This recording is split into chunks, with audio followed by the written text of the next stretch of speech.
Hi, this is Kirby Anderson. You know, each day we take on the tough issues and provide a biblical perspective to them. The topics we cover are wide-ranging: apologetics, theology, prophecy, creation and evolution, intelligent design, marriage, family, child-rearing, the millennial generation, trends in society, politics, economics, business, religious liberty, the Constitution, public policy, foreign policy, military policy, tensions in the Middle East, abortion, homosexuality, pornography, sexual ethics, media, technology, history, and America's godly heritage.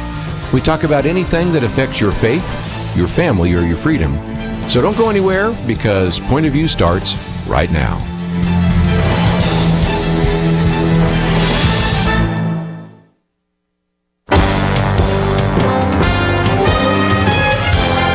Across America, live. This is Point of View.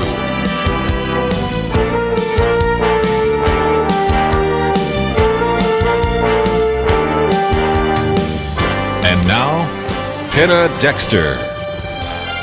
What a packed program we have for you today, and I'm very excited about all of our guests. Later in today's program, we're going to talk about the Roseburg, Oregon shootings with David Curry of Open Doors USA. And the reason we're going to do that is because, of course, Open Doors deals with the persecuted church around the world. And I had asked him to join me today to talk about Syria and Iraq and the Christians fleeing that area of the world. But then Roseburg happened, and Open Doors wants to weigh in on that issue, too, because they see a rising intolerance for Christianity here in the U.S. that's very disturbing. So we'll discuss all of that later in the program. Plus, in the final half hour, Marjorie Dannenfelser from Susan B. Anthony's List will join me. She is based in Washington, D.C. She's been in the thick of this fight over Planned Parenthood funding, and she's going to come in and talk about the next steps in getting that done. And she is a very interesting pro-life expert and activist, and we will certainly welcome your calls as she joins me in studio later today. But for the first hour today, I am so privileged to have two actually movie producers and directors with me to talk about a very exciting upcoming event. And, you know, when you go to the movies and you see these Fathom events, which are sort of like one-time special presentations that you can go to, and, you know, you only get that one opportunity, and then maybe sometimes later you can see it. But that's what we've got, and this one is so fascinating. It's called Finding Noah. And we have with us director and producer Brent Baum, and also producer and editor Jonathan Shaw. I'm going to introduce them in a moment, but I just kind of want to preface this with a couple of things, and that is, you know, we can look for the answers for the most profound questions in life, and if we seek them, we can truly find them. I really, truly believe that as a Christian, and certainly we have our Bible to help us do that, and God is always willing to reveal himself to us. There's also other kinds of seeking for truth where explorers travel the world and they try to dig in and look for things and find answers. And certainly our civilization has benefited from that. And the quest that this new movie is about sort of marries the two. It's called Finding Noah, and it's actually about this quest that's been going on over 2,000 years, searching for the final resting place of Noah's Ark. And this movie is about that and so much more. And let me introduce our guests now to discuss it. Director and producer Brent Baum is a film director and producer. He's based in L.A., and he has done a lot of different movies, including The Wedding Planner, Eye of the Beholder, Drowning Mona, Thomas and the Magic Railroad. This movie, Finding Noah, as I mentioned, will appear in theaters nationwide as an exclusive Fathom event October 8th. And before this project, he has done some other things. He worked for DreamWorks, president or vice president of corporate strategic planning there.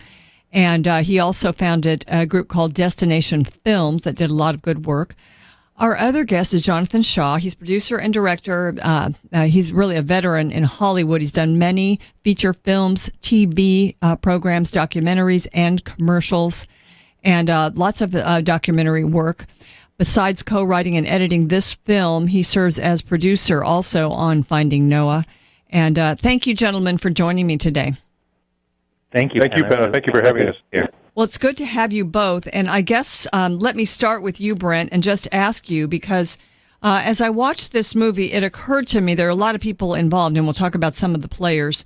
But for you, Was it more than just another project for you? Is there some sort of a calling here? Absolutely. And as time went on, it became more and more clear that that was the case. You know, there's a lot of myth, legend, and history that goes into the whole Noah's Ark search. And we had an opportunity to film this expedition. And we wanted to take the middle road and introduce science and faith and really make a movie that was for everybody. And what we found is that very subtly, the faith shines through with these gentlemen. And the movie became about these men, regular guys, who exercise extraordinary courage in the most dangerous of situations because of their faith. And as the process went on, it became more and more clear that this was a calling. Jonathan, how about you? Yeah, the same thing. I would say, you know, my career has been basically here in Hollywood, and usually we get to a film like this, you kind of came to it.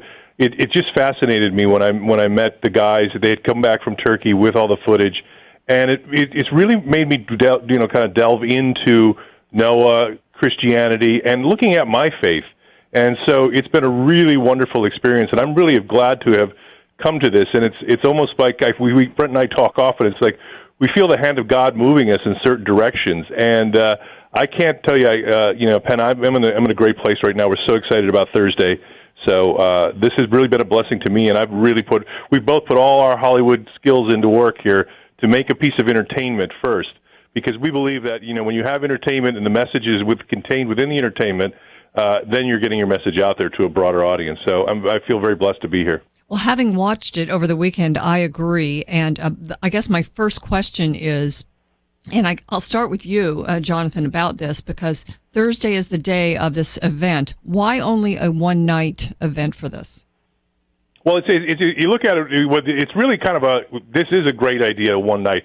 What this film will be is that it'll have its life down the road in Blu-ray, Netflix, on demand, and all kinds of other things but we wanted to have a one-night experience for the people who would find this particular film worth going to a theater for. It's a big film because it's expansive. You're on top of a mountain, and we really kind of pulled out all the stops to make it a big theatrical experience. But part of it is that, just the business side of it is that when you're buying for theater space with everything else that's out there right now, it's very difficult. So this is really for the people that would enjoy this. This is a special one-night thing, and that's why we really enjoy Fathom and their collaboration on this, because they know how to handle these things. Yes, sure, we would wish it could be more nights because sometimes it's inconvenient, but we're really excited that we have this night. So Thursday night is going to be really exciting for us. So, Brent, also with the idea of just doing one night like this, in a sense, you can develop a sense of anticipation and sort of the specialness of it to draw people there for that particular night. They can't procrastinate, can they? No, they can't. And, we've been blessed by the people at Fathom have been able to get 640 screens across the country. And typically, a documentary film will play on 50 screens and only in large cities. And so for us, this special event has been an opportunity to take this to the widest possible audience, we believe, within the world of documentaries. And this is not your typical documentary. It's not just the director standing there asking questions and putting his view out there. This is a story about men. In fact, you won't even see me in the film. It's not about my voice, so to speak, asking questions. It's about our crew following these individuals and following what drives them in their faith. And so it's a very special kind of film for us. And as Jonathan mentioned, we feel honored and privileged to be able to share it with the nation this coming Thursday. Ladies and gentlemen, we will continue this discussion about finding Noah. And certainly there is the Genesis account of Noah that we're all familiar with, those that listen to this program. But this is really an account that comes from other religions, too. And this quest for the ark is not just a Christian quest. We'll talk about it right after this.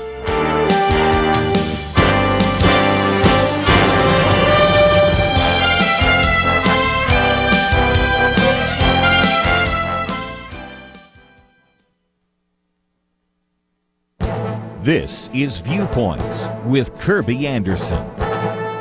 A few weeks ago, candidate Ben Carson was asked if he would support a Muslim for president.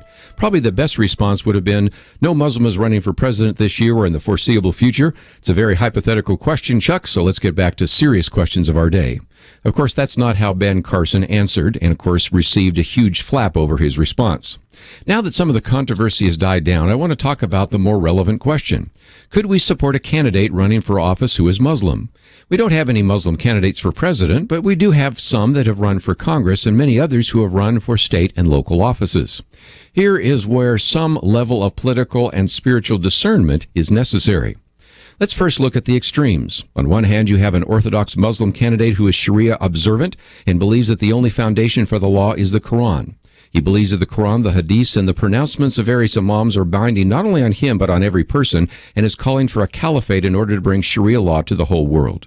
Do you vote for this Muslim candidate? The obvious answer is no.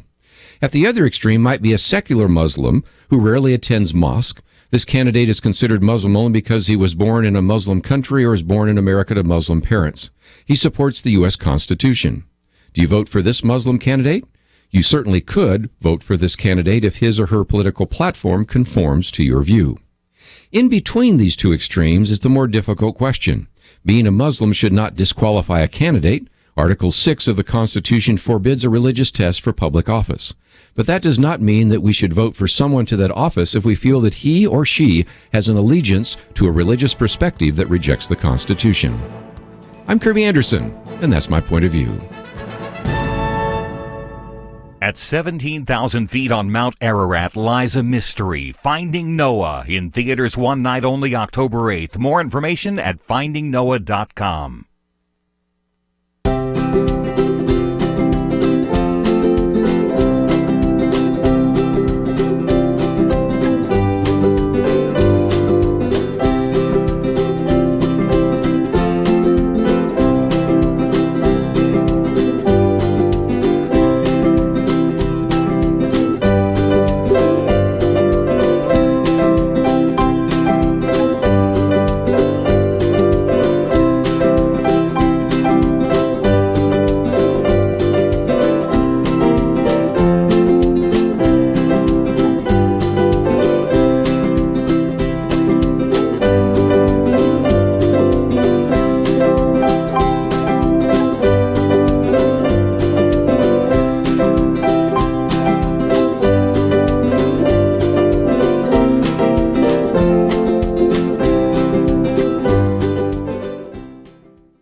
You're listening to Point of View, your listener-supported source for truth. A very astute team went 17,000 miles into the air to the top of Mount Ararat to try to find Noah's Ark. And there's been a wonderful documentary made about it, and it will be showing in theaters across the country this Thursday night, October 8th. And the producers of Finding Noah are Brent, Baum, and Jonathan Shaw. They produced, directed, they really pulled it together. But you guys had a great team. And the first question I want to ask you is, I mean, I know as Christians who listen to this program, we are very interested in seeing, in a sense, seeing science validate the Bible. It happens all the time. And if Noah's Ark were found, that would be huge. But there are other religions, too, who have their flood stories and who are interested in this, aren't there? Yes, there are, and that was one of the intriguing things about this expedition and about the history surrounding Noah's Ark. You know, it's not just a Christian phenomena. The story of Noah is both in Islam as well as Judaism. And so when you look at the three monolithic religions, there's really a history of this story, but it's not just the religions. It's cultural evidence as well. There's over 400 flood myths around the country, around the world. And so for us to be able to take those myths and find out about them and research them really was a wonderful experience for us, because people don't really understand that, you know, there's flood myths in South America and Asia, and these are things that are common to all of us as humans and part of our collective story. Jonathan, people have looked up on Mount Ararat, and they found things like wood, They found what they thought was the Ark, and there's been technology like radar and satellites used, but it hasn't been found. And in a sense, I think I saw in the movie the motivation of the guys, when there were setbacks, that the motivation that took them forward was just sort of almost this idea that man is meant to explore. What do you think of that thought or idea? Well, that's very true, and there's nothing more. One of the things that in the film that we talk about is Colonel James Irwin, who actually was the man who went to the moon, drove the lunar rover on the moon, the first guy to drive the lunar rover on the moon, and he came back to when he came back to Earth, one of his things was to go and climb Mount Ararat in search of this thing, to look for this proof of the Ark. And if we don't look, when you look at examples of throughout, if it's in science, if we're looking for the cure to cancer, if we're looking for the next way into DNA and all these things, it's as a species we continue to progress because we continue to look, and I think that's inherent in all of us, and certainly in our guys. And we talk about this quite a bit. It's like bringing the mountain. Like what is the mountain that each and every one of us as individuals face? Now we don't expect everybody to go climb Mount Ararat, but there are mountains in our lives that we go look for as Christians, and we have to kind of climb and go look. And so that's kind of what we're trying to say with the film is not only is this an actual tangible thing they're looking for, but it's that spirit within the heart of all of us that continues us to make us look, which makes us better for all mankind. I found it interesting that this mountain, Ararat, is also known as Agra-Daw. I may not be pronouncing it correctly, but it means painful mountain, doesn't it? Yes, it does. Yes, and the locals, that's the name that the locals have for the mountain. Okay. And as we experience climbing the mountain, you certainly understand why they have named it Agra-Daw. Really? So did both of you go? No, I went. Okay. Brent went, and he took the whole team. He went up there and stood up there and lived up on top of that glacier for a month or so, and he was there. I came back. I met these guys when they came back from Turkey, when they brought back my mountain, which was the mountain of footage as an editor. Yeah. I had to climb through. So, well, you did a great job climbing that mountain. It's so fascinating, ladies and gentlemen, and you can find out more by going to pointofview.net and clicking through, or you can just go to the Finding Noah website, and there's just everything there to help you.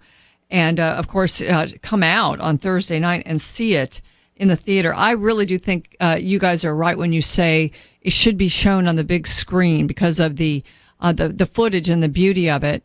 And then it takes you into the personal thinking of the folks. And that's what I want to hear about next. And Brent, I'll start with you about the team, because you had explorers, you had archaeologists, and of course the film crew. So you had some real experts, and they all had to be pretty physically fit to do this, didn't they? Well, you would think so, yes. And so, one of the challenges that we had early on in the process is that I couldn't just go out and get any director of photography and camera operator and sound guys to go and work on this film. They had to have some kind of mountain experience in their background to be able to do this or to want to do this. In fact, a lot of people that we interviewed said, no, it's too dangerous. Or they said, my wife won't let me go, it's too dangerous. Yeah. And so we had to start out looking for people who had a dual skill set, so to speak. They had the ability or background in mountain climbing, but also the ability to function as a member of our crew. And so we were really fortunate, and we were blessed each step of the way. For example, our director of photography had summited Mount Everest before and filmed with the BBC on Mount Everest. And so for us, it was such a blessing to be able to see this crew come together. And once again, all men of various Christian backgrounds who came to us, and we didn't advertise. We didn't advertise only Christian guys can have this job, right, or women. It just so happened. That was what drew them to it, probably. That we got. Probably so. And what's really interesting, Penna, is that while we started out as a film crew and an excursion crew, those distinctions blended, and we became one. And the reason for that is because when you're roped to someone on a mountain, and you're at 17,000 feet, and there's a 4,000-foot drop off into the Ahura Gorge from the top of this glacier, And there's hidden crevasses everywhere. You don't care whether someone's a cameraman or an archaeologist, whether they're an expert in ground-penetrating radar, or whether they hold the microphone for sound. What you care about is that that person has your back, that that person is going to be able to help you and protect you should you have an unfortunate circumstance like falling into a crevasse, which happened to one of our camera operators up on the mountain. And so there's a bonding that occurs between people in this extreme environment. And when you add to the fact that Mount Ararat is in the middle of a war zone and the danger is everywhere, whether it's man-made danger or natural danger, it really allows people to come together as a team. And that's part of the experience in the movie Finding Noah. The mountain is in Turkey. What kind of help did you get from the locals? Well, you have to have help from the locals. Just to set the scene for you and your audience, Mount Ararat in eastern Turkey is about 1 mile away from the Iranian border. And it's an area that is dominated by the Kurds. And the Kurds have been fighting for centuries with the Turkish government over this piece of land. And so when you go to Mount Ararat, you walk into a war zone, and you can't go there without the support of both sides. You have to get permits from the Turkish government to climb Mount Ararat, but you also have to speak with the local Kurdish tribes, and you have to come to an agreement with the elders of these tribes. You buy their supplies. You hire their men and their horses to act as porters and guides on the mountain. And without that permission and without that support, you're not allowed to go on Mount Ararat. You can't, for example, just go rent a car in Istanbul and drive over to Mount Ararat on your merry way and try to go up that mountain. You'll get blown off the mountain because it is an actual war zone. And so there is a lot of negotiating that goes on beforehand just to allow the party to get up to the mountain and to have a permit from the government to stay on the mountain and perform an actual excavation at 17,000 feet. So it's quite detailed and complex, and lots of steps along the way to make it happen. And absolutely fascinating. We will continue this interview after the break. Our number, as we open up the phones, you can ask questions of the producers. The number is 800-351-1212. And we did mention that that the religion of Islam certainly would like to find this ark. There are lots of religions who have a flood event in their religious history. But the Christians are really motivated to do this and go and find Noah's Ark. And, God said to Noah, make an ark of wood. And we know that Noah did that.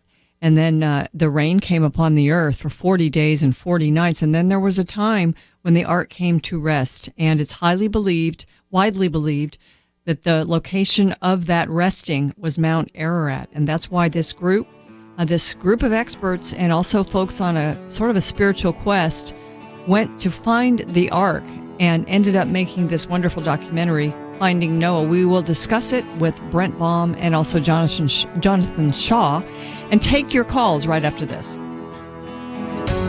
This is an on-the-go world, and now wherever you go, Point of View goes with you. Visit the Apple or Google Play Store and download the free Point of View app. You can listen and watch the program live or play it again later. Get Kirby's Viewpoints commentary and click the Take Action link to make a difference in the world. You can also read articles, find a local radio station, and easily contact us with your comments or questions. Again, visit the Apple or Google Play Store today and get the app, the Point of View radio app. And one more thing, if you like it, click that button that says Donate Now and join the team. Point of View and the Point of View app, with you on the go.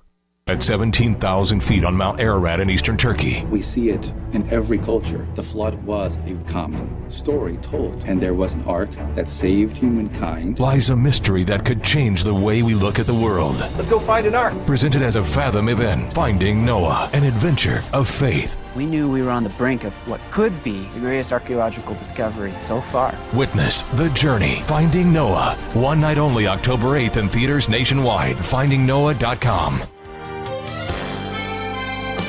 Point of View will continue after this.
are listening to Point of View. The opinions expressed on Point of View do not necessarily reflect the views of the management or staff of this station. And now, here again, is Penna Dexter. And I am joined by two distinguished producers, directors from Hollywood, Brent Baum and also Jonathan Shaw. We're talking about their latest project, Finding Noah. Fascinating movie, and I recommend that you go to a theater near you and see it on Thursday night. It's a Fathom event. I would take the whole family, and I'm thinking of teenage boys. I think they'd love it. There's a lot of adventure here. And Brent, you went, and you also narrate a lot of this. And so it was dangerous. How long did the whole project take, and how long did it take to actually climb to the top? Well, we just to clarify one thing, Gary Sinise is the narrator of the movie. Okay, yes, you are more, and I remember your face now too. You are one of the folks who helps take us through the actual project, right? Right. Yeah. Yes, and the fascinating thing about mountain climbing is that you don't just go and do it. What a lot of people don't understand is that Mount Ararat is the largest mountain in the world. That's not the tallest. We know that that's Mount Everest, but it's the largest in terms of volume. And so just dealing with the area is difficult, but you have to go to intermediate camps along the way and acclimatize. You have to get your body used to the lack of oxygen. So you take a few days at each camp? You do. You take about 3 days at a series of 3 different camps along the way. And the interesting thing is that not everybody makes it. We had to plan for people not to make it. And we had about only 60% of our film crew made it to the summit. And I think the number's pretty similar with the excursion team. It was about 60% of them also made it to the summit. And so we knew that we would be filming at multiple locations going up the mountain. And so we planned for that. And we had the opportunity to have some people stay at base camp and high camp and be able to film and fulfill a job in those locations. But it's really a toll on the body, and it can be dangerous. It can also be humorous at times. We had a situation up on the summit where one of the guys, we found him chewing on his ice axe, and we said, "What are you doing?" Yeah, we said, "What are you doing?" And he said, "Well, I'm eating this Snickers bar. My wife packed some Snickers bars for me, and I'm hungry. I want to eat this Snickers bar, but it's a little bit frozen." And we looked at him and we said, "Hey, that's not a Snickers bar. That's your ice axe." And he's like, No, it's my Snickers bar. My wife packed it for me." And we said, "We think it's time for you to go down the hill." And so we had to send him down. But you have to look out for each other in those circumstances, because the body just doesn't react the same. Your mind doesn't react the same when you're at that altitude. And so it is a process. It's a very, very lengthy process. Did you stay at the top? I did. I stayed at the top. We were on the mountain. We were in eastern Turkey for about 3 months, and we were on the mountain for about half of that time. Wow. And we had people going back and forth to the summit over the course of about 5 to 6 weeks. Okay. All right, now I want to know, because with all of these people that were with you, and there were certain stops where people were filming along the way, some didn't even make it to the top. Jonathan, what was there? Because you have to cut somewhere, and you cannot put everything in. Was there anything big that didn't make it in that you'd like to tell us about? Well, it's very interesting, because our first cut was like 4.5 hours. Wow! And and Brent was ready to release that version of the film, because it was very good. It was, but you can't put anything out that long. So we had to make choices. I don't know. I think I might have been able to watch it. Well, there'll be other. That's the whole thing. Is down the road there'll be other ancillary places where we're going to be able to use this kind of footage. But just to kind of keep it concise and kind of on point, it was important to pare things down. So, we didn't really lose as much as what we did is again, in the beginning, there's a lot more about the culture in the area. There's a lot more about the science. But what really, really resonated when we looked at that first cut was it's about these guys. And from that point on, it was really apparent to the two of us that, that's the film. And that's what we what we really set out to make. And we realized that if we're going to spend time on anything, let's spend it on what these men of faith are doing on this journey. And so Yeah, so we did have to cut some stuff down. Well, often what you do too is you pare things down where maybe you spend a little bit more time on something. We had a large beat on Armenia, and as we talk about in the film, Mount Ararat used to be in Armenia, and then when borders were redrawn, it was given to Turkey. And so the Armenians have a very, in their heart, they're very sad because that was taken away from them. It's a great story beat, and they're really passionate about it. But we just couldn't go into the great detail that we could, but we can. Speak about that in some kind of ancillary thing. But yeah, but mostly it was a paring down to get us to a length that was, where the message really shone through. All right, speaking of exotic places, we've got some calls coming in, and Lady is calling in from Alaska.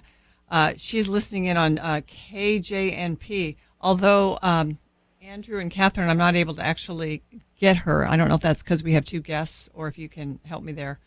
But I'd like to bring a lady, and she's got a comment for the producers. Lady, thanks for calling.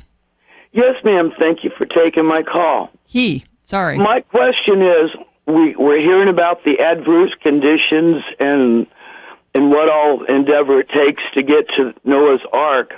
My question is, if it's that adverse conditions when it landed, how did all the animals get down from that point to get down and spread out across the earth? They didn't have to go down as far, I'll bet. Gear. Okay, who wants to tackle that one? Well, Brent, I mean, part of it is what the interesting thing is in learning from the research is that, and that's a very good question. So the interesting thing is when you learn from the research is that each and every year, as the climate changes, what had happened you would have this thing, the glacier would form over time. Entomb the Ark, which would gives us the possibility that it's still there, because science will tell you that if it's entombed in ice, like the woolly mammoths, it has a very, very good chance of surviving. So that kind of built up over time.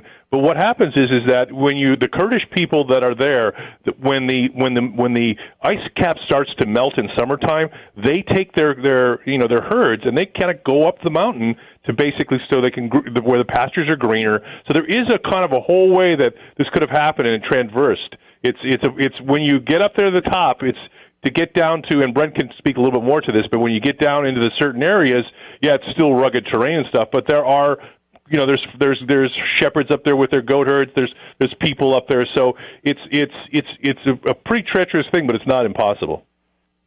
Brent, people had to come down too. Yeah, and quite simply, coming down is not the difficult part. It's going up that's difficult. But Jonathan correctly mentioned that what you'll find is very high up altitudes on the mountain. You'll find shepherds with their flocks.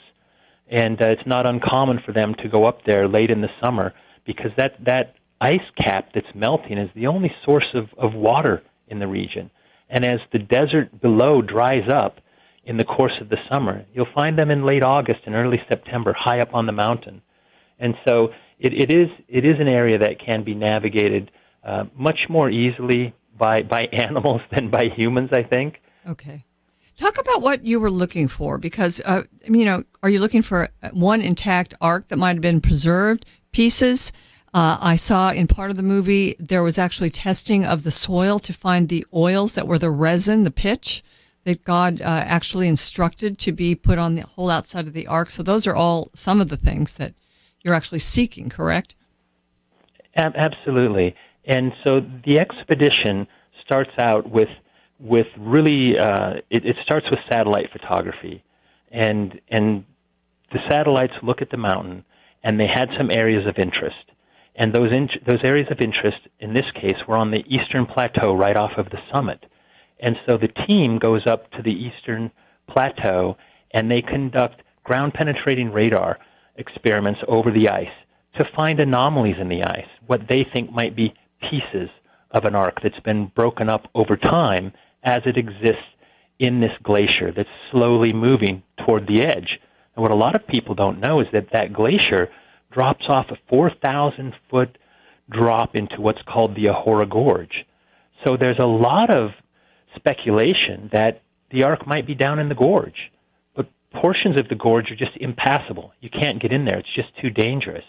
And so the search focused up on the top to find remnants of what might be the Ark under the ice layer there.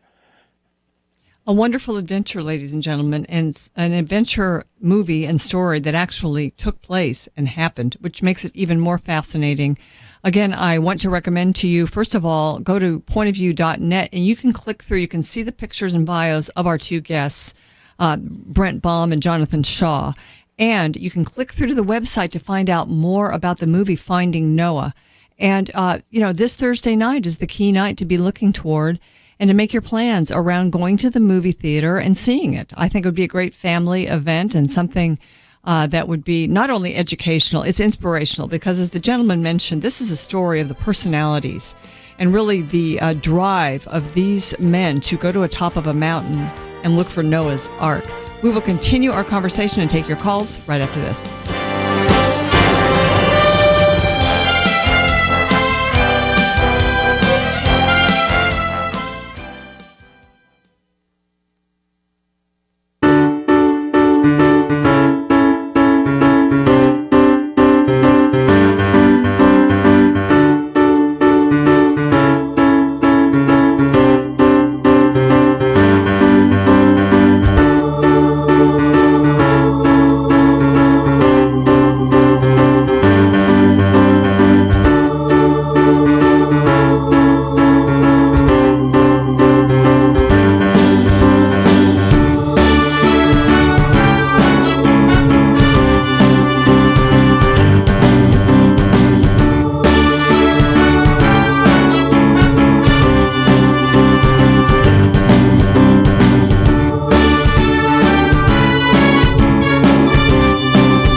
Now, back to Point of View, your listener-supported source for truth. To find out more about the movie Finding Noah, go to findingnoah.com or just click through from pointofview.net. And remember, Thursday night is the Fathom event at theaters across the country to see it. I highly recommend it. And, the players, the people who actually went to look for Noah's Ark, they were composed of all sorts of scientific minds, a forensic architect, explorer-type wilderness experts, plus a film crew and all kinds of people. And their stories are fascinating because they're really on a quest, and it's sort of a story of faith. My two guests today, Brent Baum and Jonathan Shaw, I'm so grateful to the two of you for joining us. And I want to ask Brent about the challenges a little bit more, because I know there were a lot of hardships as far as getting up to the top. And then you've had this window when you get to the top of time to be able to work up there because of the weather, correct? That's correct. And in fact, permits are only given to climb the mountain for about 30 days in the late summer part of each year, depending upon the weather. And so you have really a limited amount of time to be up there. And most people just climb the mountain and go back on the same day, because it's not advised to stay up at 17,000 feet for any length of time.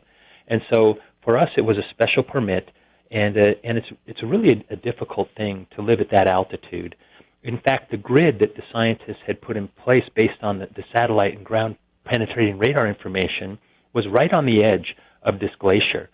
And while we were up there, one of our cameramen fell into a crevasse, and happy to say that he's okay. He's safe.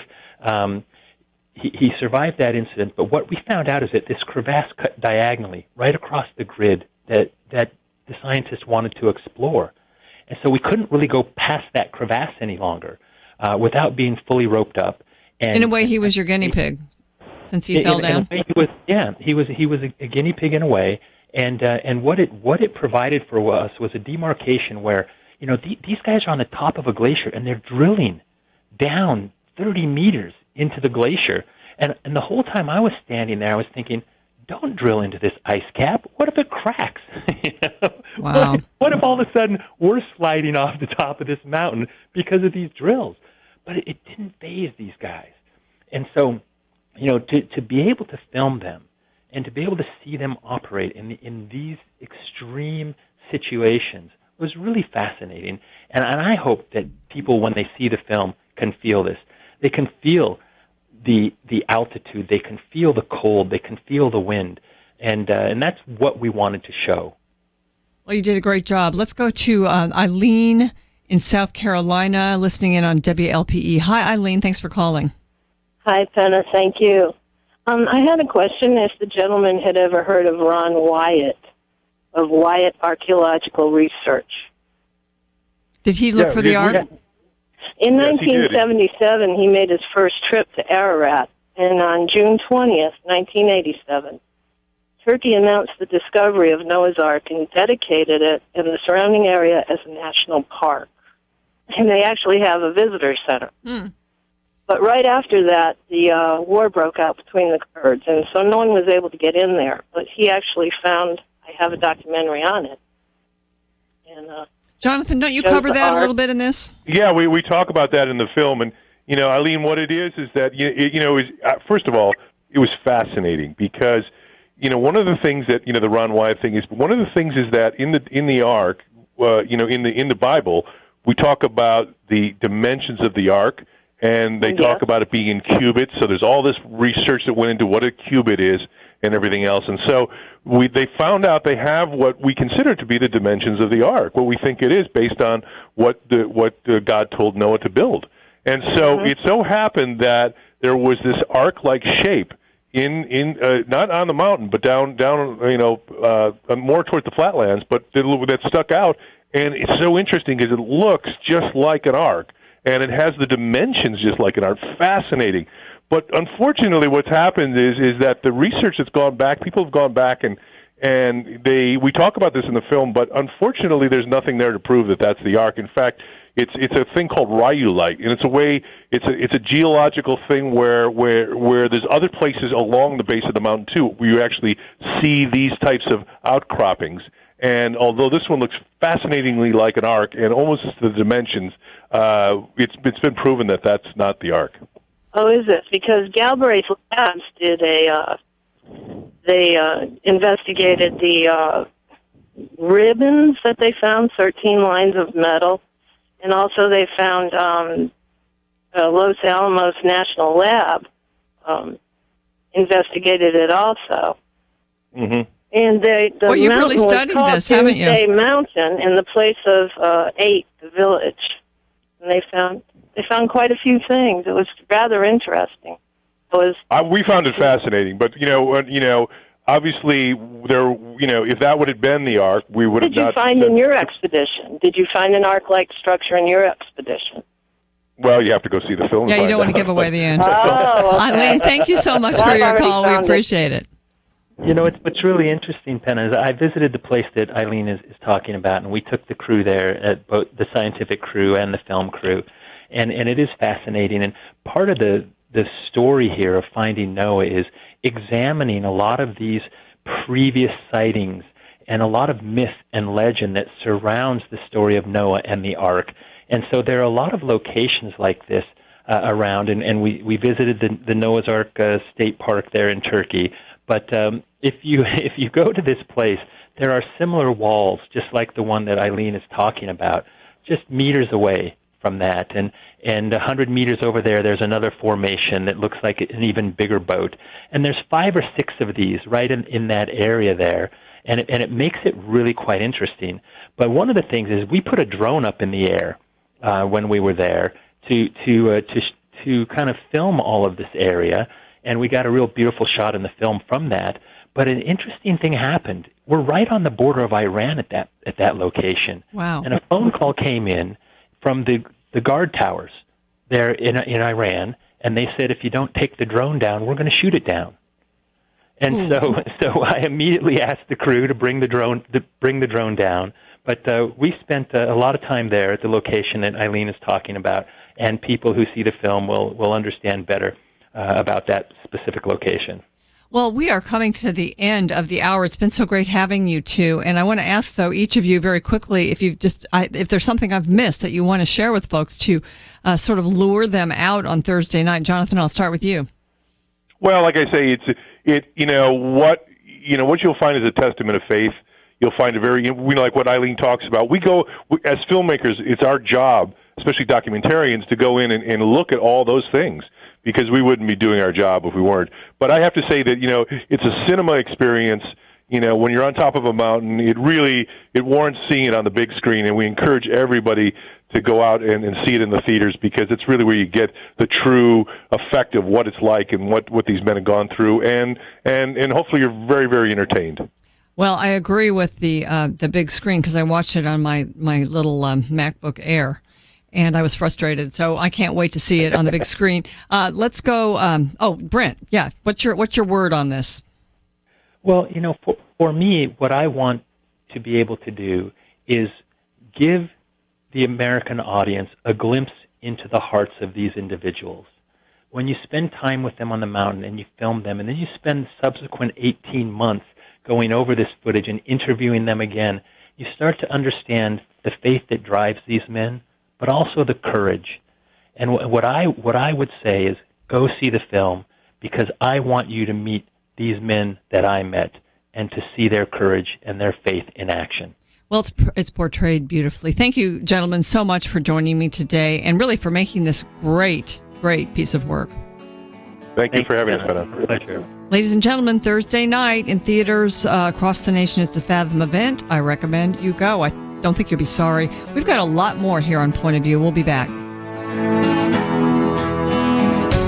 This is an on-the-go world, and now wherever you go, Point of View goes with you. Visit the Apple or Google Play Store and download the free Point of View app. You can listen and watch the program live or play it again later. Get Kirby's Viewpoints commentary and click the Take Action link to make a difference in the world. You can also read articles, find a local radio station, and easily contact us with your comments or questions. Again, visit the Apple or Google Play Store today and get the app, the Point of View radio app.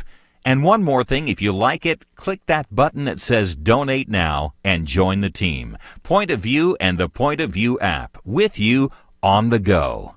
At 17,000 feet on Mount Ararat in eastern Turkey. We see it in every culture. The flood was a common story told, and there was an ark that saved humankind. Lies a mystery that could change the way we look at the world. Let's go find an ark. Presented as a Fathom event, Finding Noah, an adventure of faith. We knew we were on the brink of what could be the greatest archaeological discovery so far. Witness the journey. Finding Noah. One night only, October 8th in theaters nationwide. FindingNoah.com.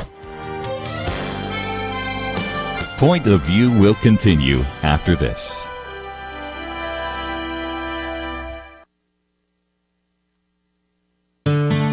I just thank God for y'all. I listen to you every day, truly. I wanted to thank y'all for everything you do each day to inform Christian families and our community about the things we can do, and just the way you're so informative. I listen to you daily and love you guys and appreciate you so much. God bless you, Kirby, for keeping this show so on track and for the decades of wonderful help to this nation that Point of View has been. We're all big fans of your work, and we pray that God will just prosper it. As a Christian, over the years that I've followed this program, I am constantly challenged to be on guard and to evaluate what's going on. And if for no other reason, to protect the caliber and the truth of your programming, I need to participate and to back your program financially to ensure that the truth stays out there for people to hear, to view, and to be a part of.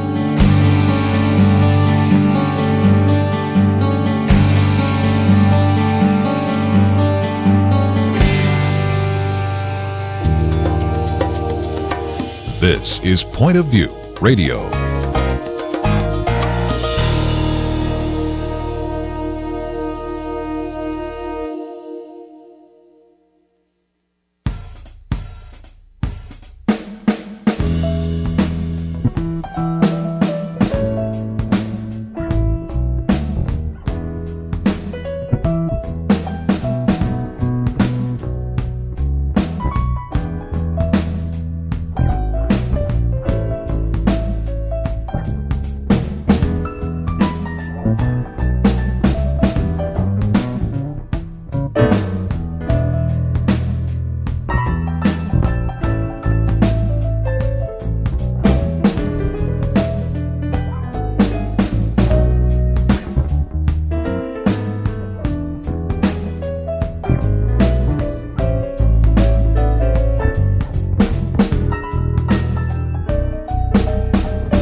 Hi, this is Kirby Anderson. You know, each day we take on the tough issues and provide a biblical perspective to them. The topics we cover are wide-ranging.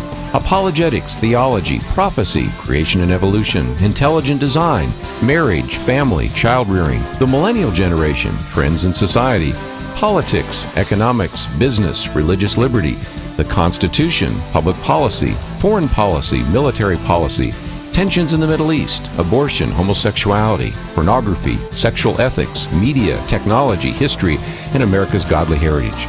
We talk about anything that affects your faith, your family, or your freedom. So don't go anywhere, because Point of View continues right now.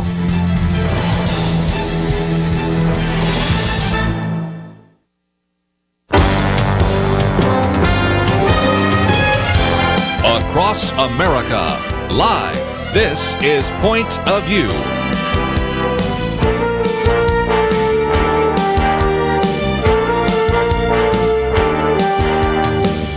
And now, Penna Dexter.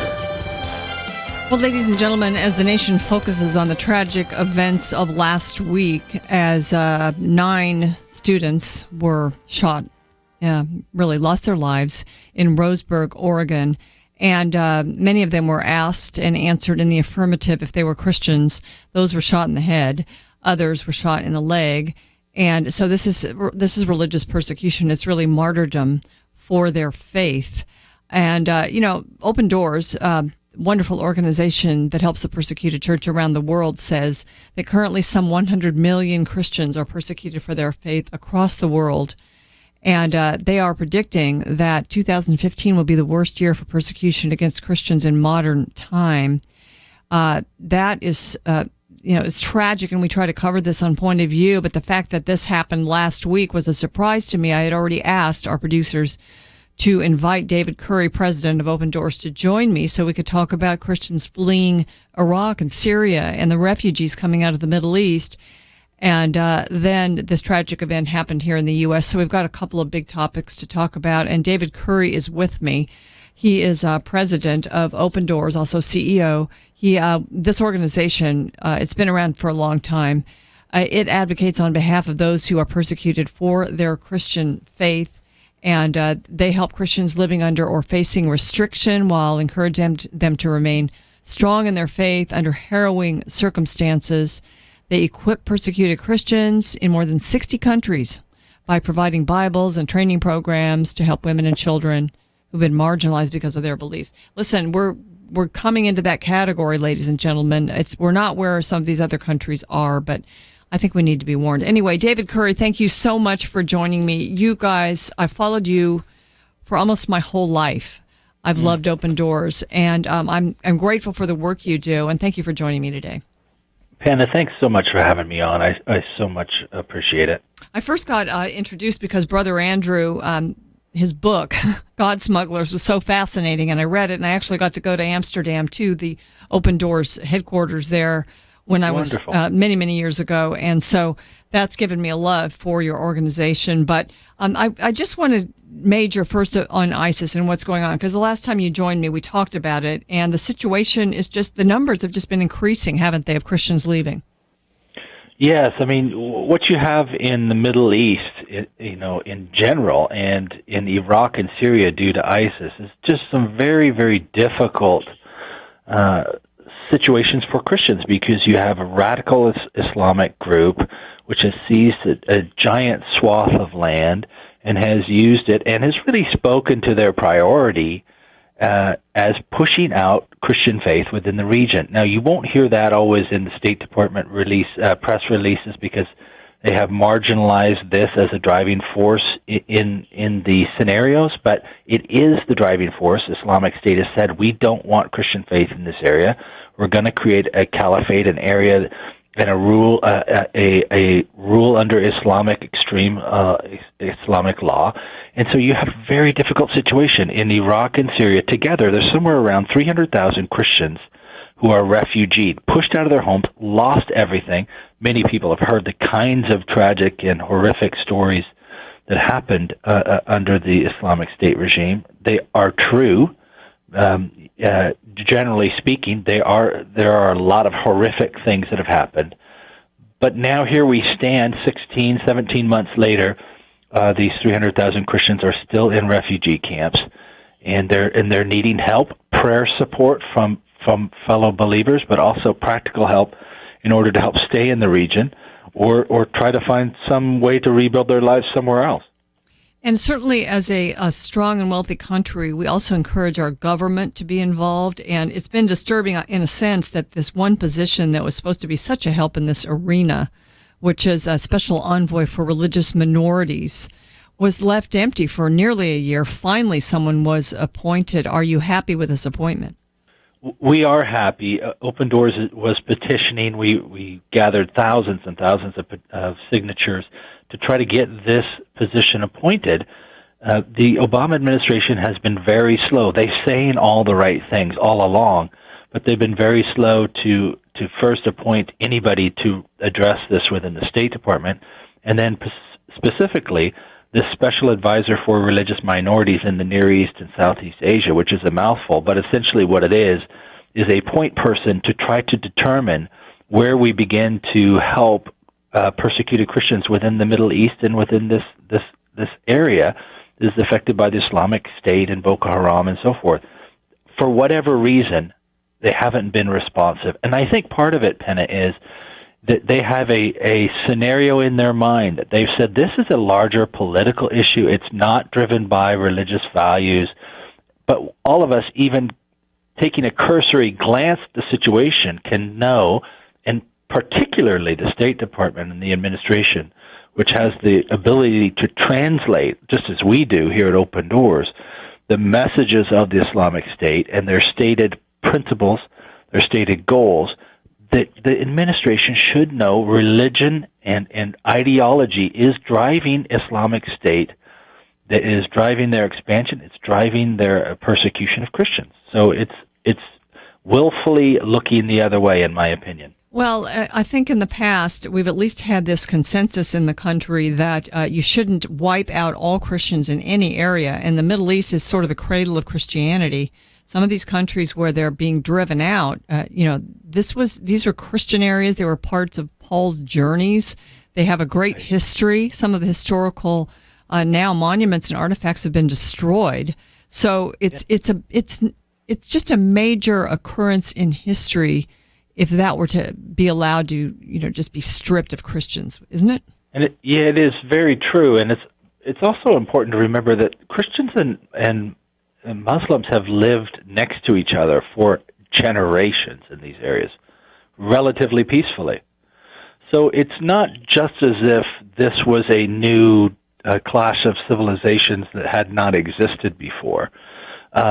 Christians have just as much right to live in these areas as anybody else. I think, stepping aside from the religious discussion, that it destabilizes the region, very quickly when you have homogenized the freedom of religion to just one faith. I think that's why you can say that if you look around the world and see where Christians are being persecuted, it is a lead indicator of where an area might tip into chaos.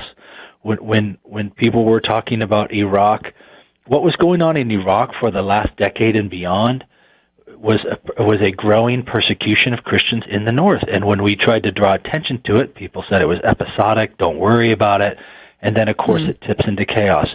You can look at the same thing happening in Nigeria, where you had episodic bombings, attacks of Christians, murder, and then now all of a sudden Boko Haram, unless they are pushed back, Boko Haram, I'll define this. Yeah, let me jump in. We're about on a break. David Curry is with me. We're going to continue this discussion about the persecution of Christians. We'll also move to Roseburg, Oregon, just to talk about this growing sort of phenomenon of persecution for Christianity here in America. And we'll take your calls, 800-351-1212. You're listening to Point of View, and we're talking about some disturbing and important topics. We'll be right back.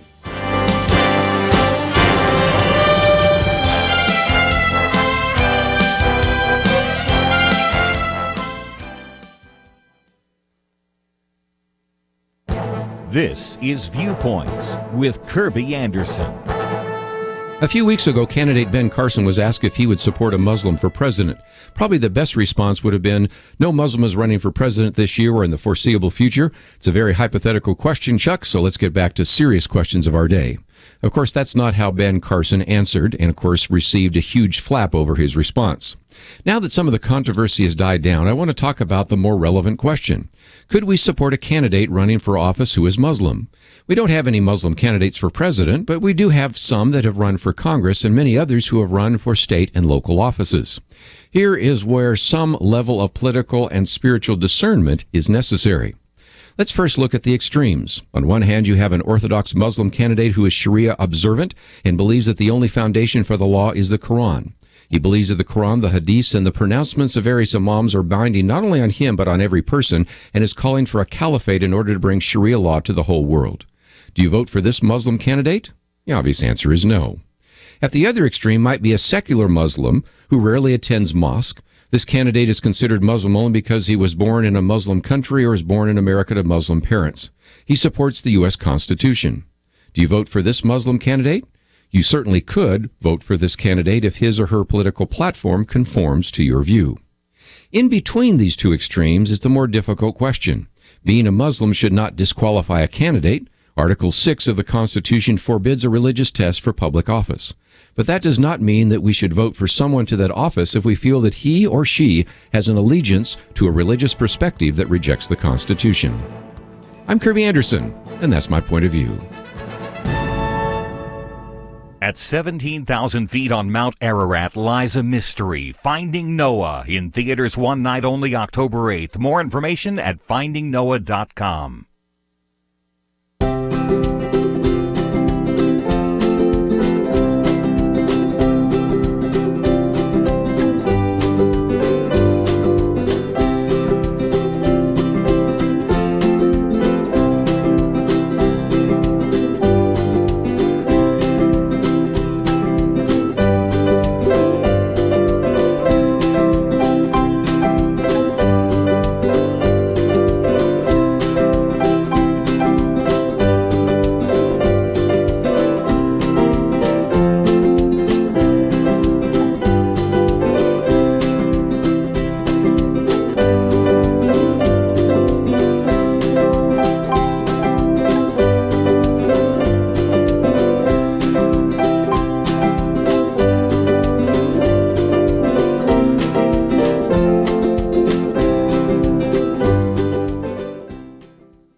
You're listening to Point of View, your listener-supported source for truth.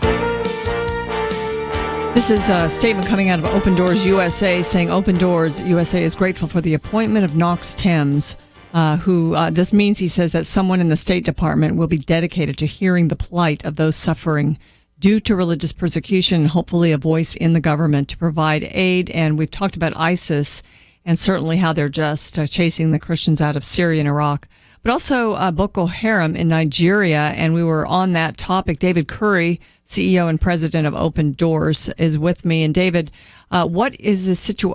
Are we as a government, the United States government and the United Nations, are we doing enough to stop Boko Haram and their atrocities? Well, we're definitely not doing enough in Nigeria, and I think it's one of those areas that is now tipping into chaos and has tipped into chaos. More people are killed in Nigeria for their faith than in the Middle East, or at least last year that was certainly the case, as far as martyrs for their faith. So it's a very dangerous area, and there's so much we can do under the idea of religious liberty. We know it's important that people have the freedom to say and to think and to choose for themselves what they believe.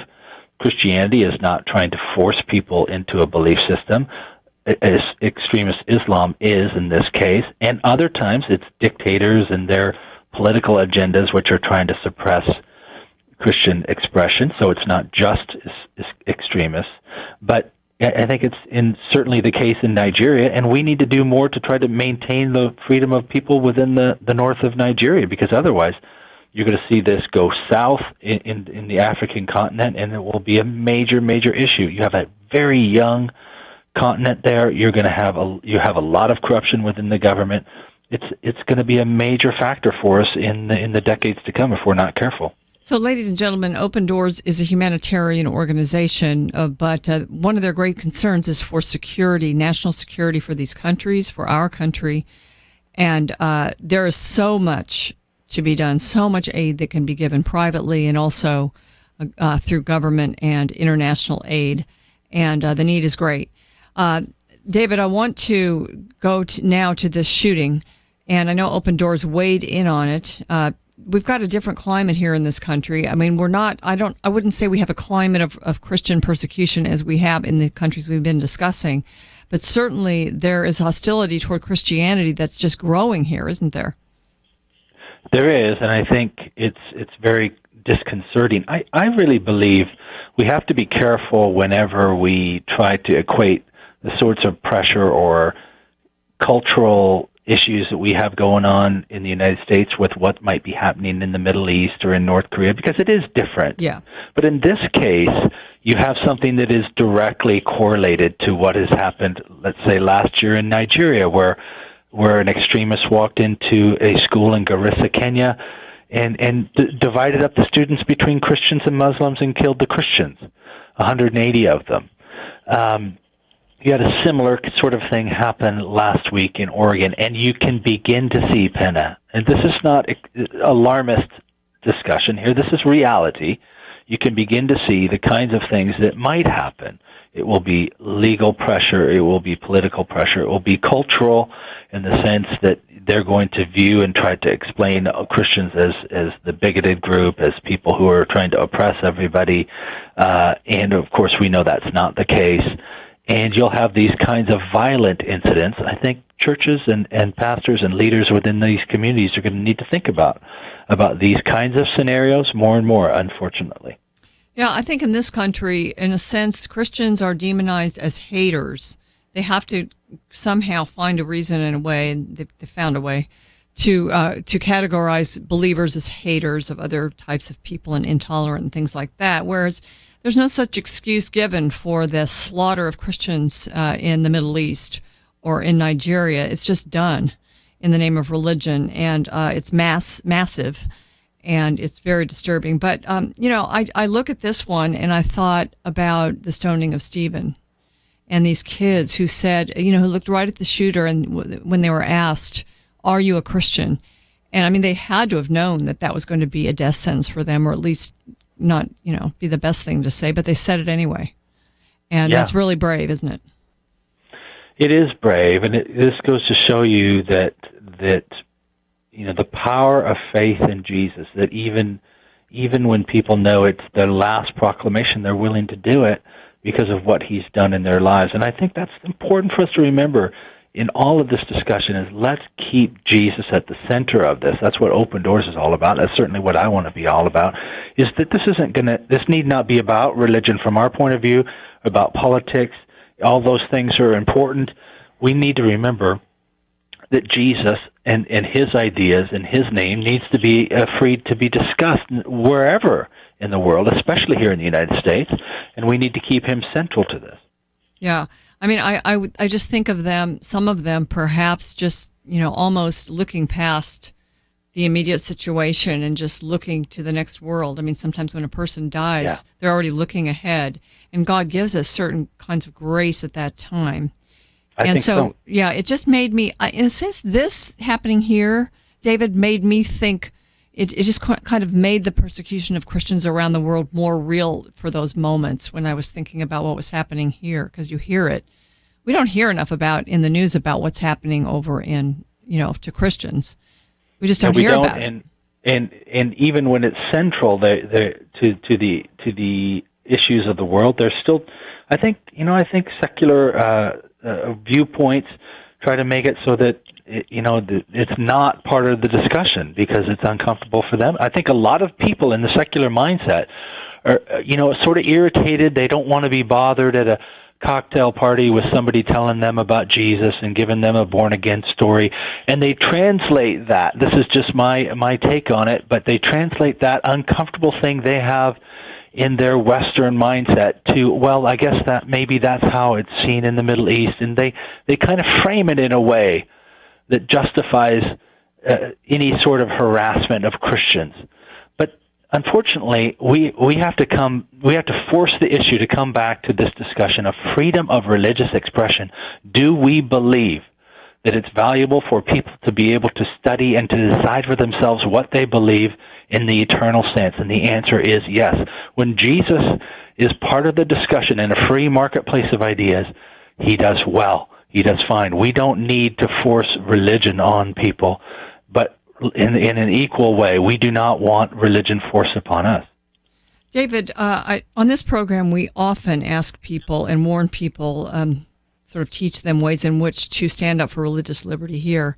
But what can people do to help Christians around the world? I mean, I know that one way certainly would be to help open doors to do your work, correct?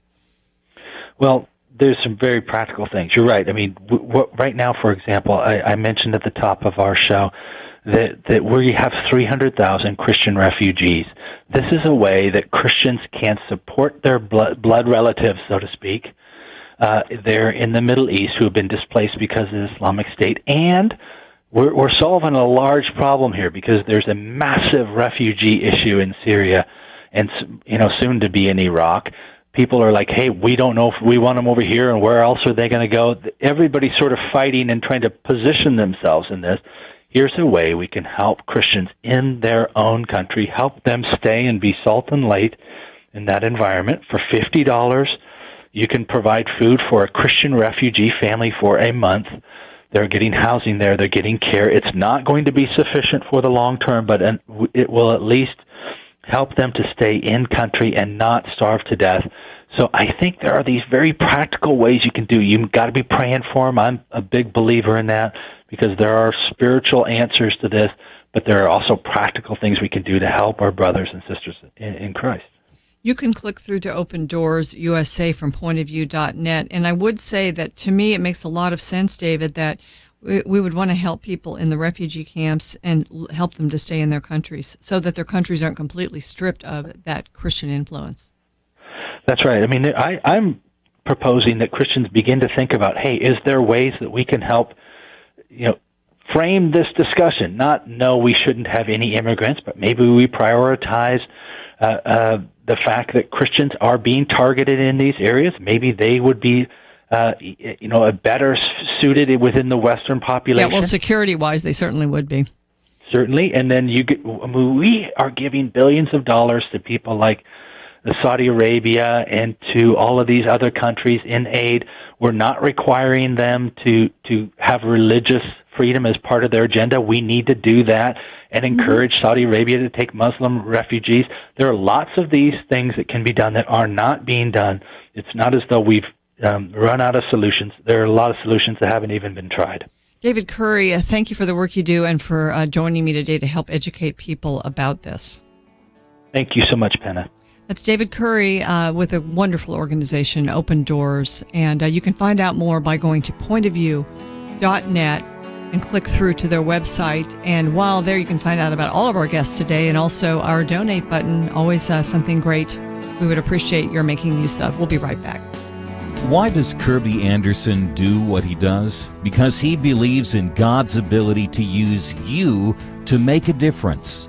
There's a real need for us to articulate a responsible biblical perspective and to give people an understanding of what is happening in the world, and in addition to educating them, to then empower them to go out and make a difference for Christ. Together we can push back the growing darkness. It's not going to be easy, but by God's grace, it is happening one person, one community at a time. Join us in this mission. Become a monthly partner. $1 a day, $30 a month will make a huge difference. Or perhaps you can do $100 a month. We need partners of all sizes. We need you. Give today online at pointofview.net. At the top of the page, next to the Donate Now button, click on Become a Monthly Partner. Pointofview.net. Mail your donation to Point of View, Box 30, Dallas, Texas 75221, or call 800-347-5151. Point of View will continue after this.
are listening to Point of View.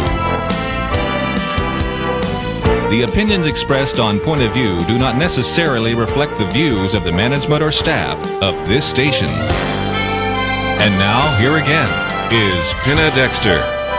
And I'm thrilled with my in-studio guest today. She's someone I've known for quite a while, and she is very active in the pro-life movement. She's president and actually an original organizer of the Susan B. Anthony List, which I'll ask her to explain what this group does, but it's a unique pro-life group. It's got a task and sort of a mission that's different from all other pro-life groups. One of the things SBA List has done is help elect more than 100 pro-life candidates in the House of Representatives, and we've all been very happy with who we've got in the House. Sometimes we're not so happy with what they do, but we are happy about that. Also, she's working on the Defund Planned Parenthood initiative that we've been talking about here almost every day on Point of View, and this bill that's common sense, the Pain-Capable Unborn Child Protection Act, because as we know, babies can feel pain, and really to abort a child is a travesty, but after 5 months gestation is just unbelievable that we do that in this country. Marjorie Dannenfelser is my guest, and thank you, Marjorie, for being here. I love Dallas so much. I'm so happy to be here. You do? Well, that's yes, great. And, we are in beautiful fall weather right now. It's kind of unusually mild and nice. But I want to ask you, the time always goes so fast, so I want to start out talking just about Planned Parenthood. Yes. We've been talking about the videos since they've come out. Mm-hmm. We post them on our websites. We talk with listeners about them. And this should be a no-brainer that these would force us to defund Planned Parenthood. Of course, the Congress didn't do it because they're so scared of being accused of shutting down the government. Mm-hmm. But there is an opportunity to do it through something called reconciliation. Would you explain that?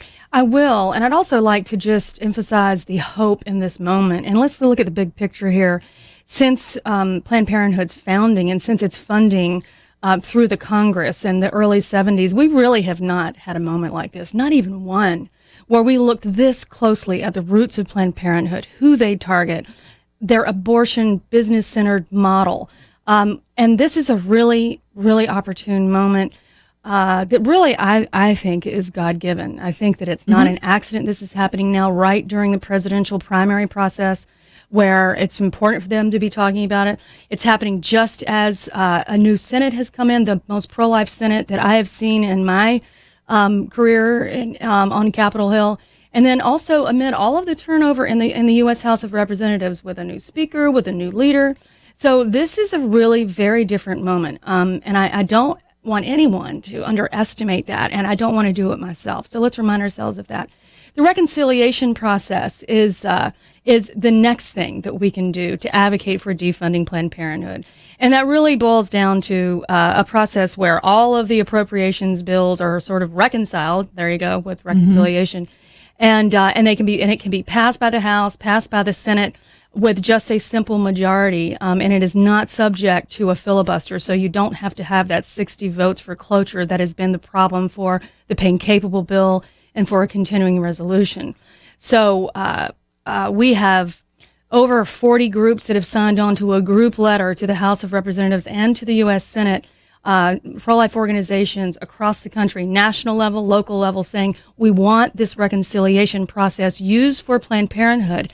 And it is vital that we not just say, hey, we did that fight and we didn't make any headway, now it's over. No, it's not about gestures. It's about fighting until we win at every advantageous point. We have to do that. No matter what this president does, we have to do our part to make sure that life is protected and that we're not involved in the death of children. What would be an argument against that some moderate rhino or something would make against doing this? Why not? There are not a lot of people arguing against this, believe it or not, in the Republican Party, probably about 5 or less in the U.S. House of Representatives, and in the Senate, about 2 or 3, and they believe in the mission of Planned Parenthood. They think that it is very important that birth be controlled by an organization that is government-funded, and its means make no difference to them.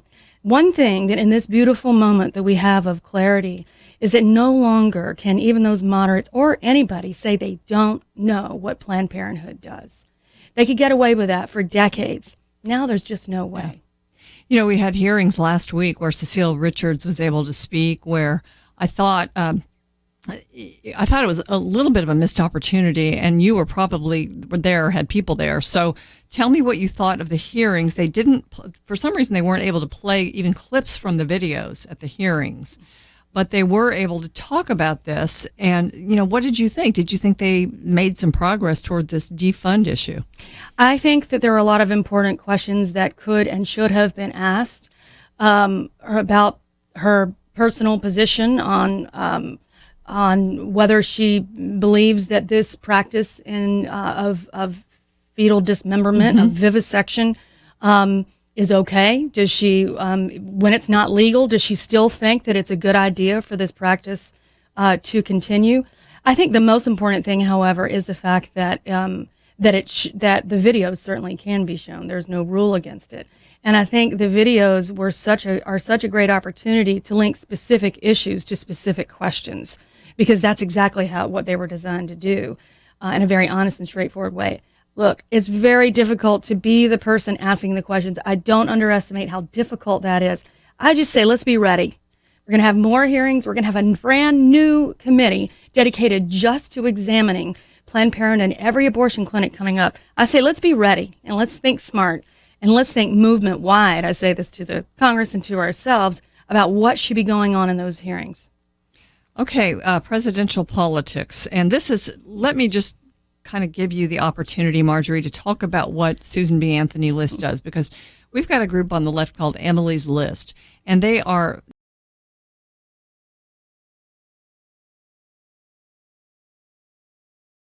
You are the total wonderful answer to that, aren't you? You too. I mean, you and I and every woman listening to this show, and every man who loves a woman like you and me listening to this show, deserves to be heard. Deserves our life affirming, woman affirming perspective needs to be heard. And the Susan B. Anthony List was started to end abortion, but a strategic step in that direction was to advance women at the heart of the public policy process. And what does that mean? That means electing men and women, but mostly women, to public office who will advocate for life and pass laws that save lives. I worked in the Congress. I saw the devastating effect of the Barbara Boxers, the Patricia Schroeders, the Nita Loweys, the Nancy Pelosi's of the world, and the shrinking back that a lot of our good, wonderful men experienced during those debates. And when somebody like you stands up on the floor of the legislature and says, abortion is not only not the liberator, it is the oppressor. It is a tool of exploitation of women. As it kills our children, it damages our souls in death, and it damages our day-to-day life. And our fertility sometimes. That's right. So the model is an election-oriented model, and it was the idea of women being very central to this movement as legislators was a new idea, making sure that the election process on the federal level is covered with very good pro-life strategy is vital. And that's why right now the presidential elections are such an important focus of what we do. Ladies and gentlemen, if you'd like to give us a call and ask Marjorie Dannenfelser a question, 800-351-1212. We're going to have another segment where we can take a few calls. But I do want to ask you, we only have a couple minutes, Marjorie, but let me just say that it's wonderful to see now the candidates out there trying to out-pro-life each other, isn't it? It really is. I mean, think back to 2012 and what a difference a few years make. I mean, in 2012, I don't think there was anybody vying to be most pro-life, maybe a little bit around the edges, but there was a quick exit strategy right after that our nominee engaged in. Right now, we're at a completely different place. We were in danger of the issue being buried right after that election. We worked very hard to go on the offense after that with the Pain Capable bill and now with defunding Planned Parenthood. All of those candidates are now on offense. They are ready to go. Fiorina, Carson, all of them have their different personalities, but are advocating for this in their own unique and beautiful way. It's our job to make sure that each of them, never deviate from the path of pro-life. So we say happy things about them when they do a brilliant job, and we correct when they don't do such a great job. And that's our job right now. Ladies and gentlemen, you are listening to Point of View. Again, give us a call if you'd like to comment or ask Marjorie Dannenfelser a question. We actually have a national treasure here in the studio because she works so hard. I am going to ask her about Carly Fiorina because during the last debate, Carly did such a great job defending the life issue and the sanctity of human life. But she got critique for maybe getting her facts wrong about what was part of one of these Planned Parenthood videos. There's now more information coming out about that. So we want to kind of throw that back and forth. And, you know, it is wonderful to have a female candidate, I think. This is not gender politics. Just to have a female able to discuss these issues on that debate stage is awesome. We will discuss more of this and take your calls. My guest, Marjorie Dannenfelser, and we'll be right back.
Now, back to Point of View, your listener-supported source for truth. Welcome back to Point of View. I'm Penna Dexter. In studio with me is Marjorie Dannenfelser. She heads up Susan B. Anthony's List. It's a great, very effective organization seeking the sanctity of human life, and we certainly must do that through the political arena. I always talk about politics, Marjorie, as a tool. Yes. People will say, well, you know, I'm a Christian, but I don't want to be political. Well, politics isn't something you are. It's something you use. And we try to use that process to get things that we want to take place in the country. And right now, we want to defund Planned Parenthood. We may want to get rid of, at least the late-term abortions, but as many abortions as we possibly can, don't we? Yes, we do. We do. And those tools were the gift of our founders. I mean, it is not a light matter. they gave us these tools that every time we saw a deep problem in our country, that we had what we needed to fight and defeat it. And that's what we have. So when we engage it, we're honoring our heritage, and we're also honoring, even more importantly, the human rights violation, fighting the human rights violation that caused the need for the tools in the first place. Well, you said that when you were founded, Susan B. Anthony's List, you were seeking to find women who would be pro-life and really be good communicators and good in the elected positions for this. And so in Carly Fiorina running for president, you certainly found that. She's making such wonderful points. And she got very much pilloried for, it was just an accused distortion of the videos that have been put out by the Center for Medical Progress. It really, as we get more information now, we find that there are videos that show exactly what Carly Fiorina was describing, but it wasn't shown exactly in that particular video that a baby actually was born alive and then had, the parts taken out. But this is referred to, and it's happening, and we've got, I don't know how many videos out there that are convincing us of this horrific practice of Planned Parenthood. That's right. I mean, the horror is occurring. They don't give the baby pain medication because it keeps the parts fresh. And so when you go through this situation, which is hard to say out loud and hard to hear, but you're harvesting a brain without pain medication, look, it's horrible on every single level. But the idea that somehow that the baby pictured and the description of what actually happened to a baby weren't exactly in the same moment at the same point in the video, to me, is completely immaterial, and it's a rabbit trail that the other side would really love for us to go down. And what I believe Carly has done from day one, and I know she's done it, is with great clarity, great resolve, and with great fearlessness go on the offense and question Planned Parenthood at every single turn and call out any politician who would not stand up to this atrocity. And she does it in a way that reminds us how fresh this horror really is. And when you see her do that, I believe that other people can see themselves doing that. That's why we have leaders in human flesh. We don't just read things and then respond to them. It's why Christ himself came as a model to be that type of leader. We need models, and I believe she is a beautiful model for women and men. She doesn't buy into the gender politics, and yet she is a woman, and she can speak to something that affects women uniquely and very intimately in a way that men probably can't. But we really want everyone, men, women, running for office, to be able to articulate these things. Yes. Well, and I think that's one of your great, really one of the great qualities of your organization, because you provide that to people and you provide the pressure to candidates. I mean, pro-lifers, we want to support people that are pro-life and they're going to vote right, but we really want to support people that are going to fight for the sanctity of human life. And there is a difference, isn't there? I would say if you knew only one thing about what Susan B. Anthony List does and what we need more of, and that is engaging in the political process in a way that delivers rewards and punishments to leaders who lead in the right direction or they lead in the wrong direction. That is vital. And every lobby that takes themselves seriously does exactly that. And without that, you can go for many years, which we did, many years, without progress, with very, very little progress, where hearts and minds have really changed, but the law has not caught up to where the hearts and minds are. Mm-hmm. I say, let's use the political process to close that gap. And I really believe that in 2016, that is what's going to happen. Well, we talked at the beginning of this interview about us being in a moment, just these videos being produced by this organization, and I mean, there may be more coming. Who knows? I mean, we don't know if we've even seen them all, but we do have that. And so then you hear like Nancy Pelosi or others saying, or even Planned Parenthood's Cecile Richards, saying they were doctored. They keep using the word doctored, and a lot of people just believe that. Well, Alliance Defending Freedom went out and studied. They commissioned an expert, right? Yes. To just sort of look at the validity and the editing process and all of that. So you're more familiar with that than I am. Well, it really is. It really is that they released this information that you described the day before Cecile Richards testified on Capitol Hill, and it's an independent legal forensics company that isn't partisan at all. It's just any legal firm can use this to document and to qualify or disqualify videos for evidence, and so they gave it they gave it a blue ribbon. So of course we knew that, but the truth doesn't necessarily hold people up like Nancy Pelosi. They're okay making claims and not being able to back them up. I think if you look at whose objective measure was more reliable, I would go for not the Planned Parenthood forensics analysis that is very partisan, but the one that objective legal analysts use for their own work. And why is that important? It is important that we, and I think Susan B. Anthony List's research arm is doing something that I think is very important. It's called Charlotte Lozier Institute. And what ADF did here is very important too, and that is making sure that the science behind our arguments is correct. Yeah. Whether it's social science, whether it's these type of forensics analyses, whether it's the science of pain, or whether it's a socioeconomic analysis of why women have abortions in late term. All of those things, you could make claims, but you wouldn't want to make them without backing it up. And that is also progress in the pro-life movement right now with that organization, Charlotte Lozier. It's one of the reasons why we really are in a great and blessed place right now. We have an opportunity to really change things in about a year. Oh, ladies and gentlemen, let's get on board with this. Yes, it's really beautiful. Well, the other thing we have, of course, is the technology where we can see so clearly that child at an early stage of the pregnancy, and that's such a gift, and certainly the pregnancy centers are making great use of that across the country. Well, Marjorie, thank you so much for joining me today. I hope you have a great trip to Dallas and that you get everything done that you wanted to, and we pray many blessings upon you. Oh, I love that more than anything. Thank you so much.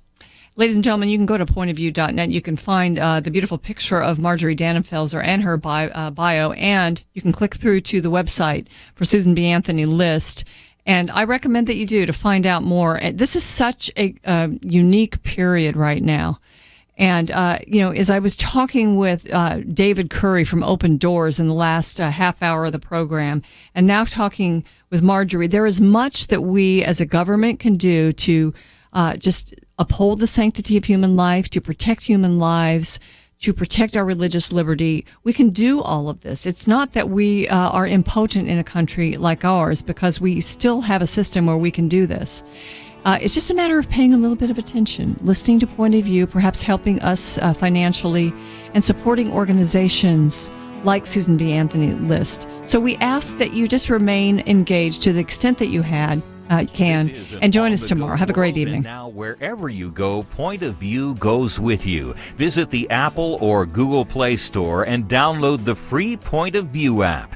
You can listen and watch the program live or play it again later. Get Kirby's Viewpoints commentary and click the Take Action link to make a difference in the world. You can also read articles, find a local radio station, and easily contact us with your comments or questions. Again, visit the Apple or Google Play Store today and get the app, the Point of View radio app. And one more thing, if you like it, click that button that says Donate Now and join the team. Point of View and the Point of View app, with you on the go. At 17,000 feet on Mount Ararat in eastern Turkey. We see it in every culture. The flood was a common story told, and there was an ark that saved humankind. Lies a mystery that could change the way we look at the world. Let's go find an ark. Presented as a Fathom event, Finding Noah, an adventure of faith. We knew we were on the brink of what could be the greatest archaeological discovery so far. Witness the journey. Finding Noah. One night only, October 8th in theaters nationwide. FindingNoah.com. Point of View is produced by Point of View Ministries.